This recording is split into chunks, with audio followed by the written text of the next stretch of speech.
Hi friends, నమస్తే. Welcome back to my channel. Friends, ఈరోజు నేను మీకు చూపించాలనుకుంటున్నాను. చలికాలం వల్ల అప్పుడప్పుడు మన చేతులు అనేవి పగిలిపోతూ ఉంటాయి.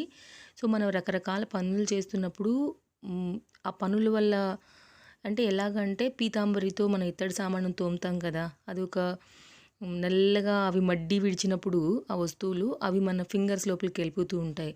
అలాగే దానిమ్మ తొక్కలు ఒలుస్తూ పళ్ళు గింజలు ఒలిసినప్పుడు తొక్కలకి జ్యూస్ కారుతూ ఉంటుంది కదా, సో అది కానివ్వండి, లేకపోతే ఆకుకూరలు కట్ చేసినప్పుడు ఆ గ్రీన్ కలర్ పసర్లాగా ఎంతైనా కానీ మనం కట్ చేసినప్పుడు మన చేతులకి పడుతుంది. ఆ తర్వాత మన ఆనియన్స్ కట్ చేసినప్పుడు కూడా ఒకలాగా నాకు చేతులు కలర్ చేంజ్ అయిపోయినట్టుగా అనిపిస్తూ ఉంటాయి అన్నమాట. అలాంటప్పుడు నాకు అట్లా నల్లగా తయారైపోతూ ఉంటాయి. సో ఇలాంటి ప్రాబ్లం మీలో ఎవరికైనా కనుక ఉండుంటే మాత్రం చాలా సింపుల్గా మనం 5 మినిట్లో వీటన్నిటిని కూడా తీసేయచ్చు. సో దానికి మనం ఏం చేద్దామంటే ఫస్ట్ కొద్దిగా హాట్ వాటర్ తీసుకోండి, చేతులు పట్టగలిగినంత. దానిలో కొంచెం షాంపూ వేసి నానబెట్టండి, ఒక 5 మినిట్స్ నానబెట్టండి ఫ్రెండ్స్. సో ఎందుకు నేను ఇక్కడ నెయిల్స్ కట్ చేస్తున్నానంటే కొద్దిగా పెరిగాయి, సో నానాయి కాబట్టి కట్ చేస్తున్నాను. మీరు కావాలంటే చేసుకోండి, లేకపోతే లేదు, అది పెద్ద విషయం ఏం కాదు. దీంతో ఇది పెడిక్యూర్, మన నెయిల్స్ సైడ్లలో మట్టి అవి తీసుకునే పిన్ అనమాట. ఆ పిన్తో నేను ఎందుకు ఇట్లా గీరుతున్నానంటే ఆ పసరు అవన్నీ కూడా గోర్లకు కూడా పట్టి ఉంటుంది కాబట్టి కొద్దిగా ఆ సైడ్లలో క్రాసుల్లో ఉన్నది అది కూడా తీసేస్తే నీట్గా ఉంటుందని దాంతో నేను కొంచెం క్లీన్ చేశాను. ఇది మన పెడిక్యూర్ మీ అందరికీ తెలుసు, స్టోన్. సో నేను అది తీసుకున్నాను అనమాట.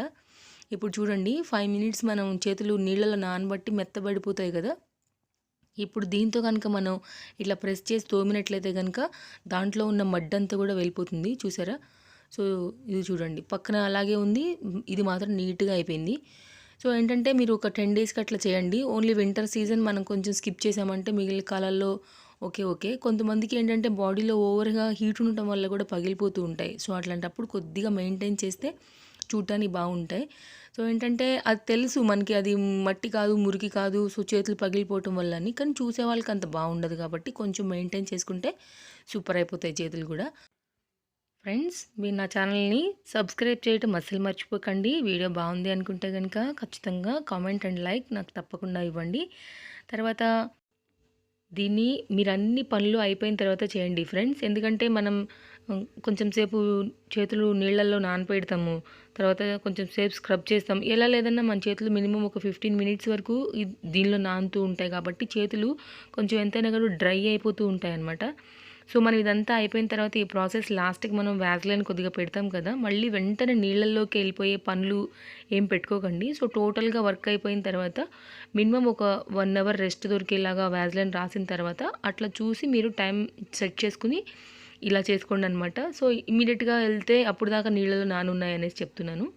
తర్వాత ఇప్పుడు మనం కొంచెం స్క్రబ్ చేద్దాం చేతులకి. సో లోపల ఉన్న డస్ట్ అంతా కూడా పోయేలాగా. అది డస్ట్ కాదు, అది మనకు తెలుసు, ఆ పట్టిన మురికిలాగా లోపల ఏదైతే ఉందో. సో నేను ఏం చెప్పాలో తెలియక అలా మురికి అని చెప్పాను అనమాట.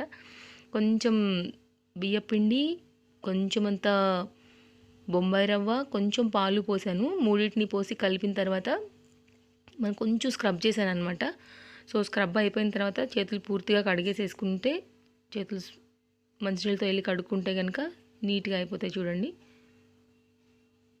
ఇప్పుడు చూడండి, నేను వేరే మామూలుగా వెళ్ళి అవన్నీ తీసేసి మామూలుగా మళ్ళీ శుభ్రంగా చేతులు కడుక్కొని వచ్చాను.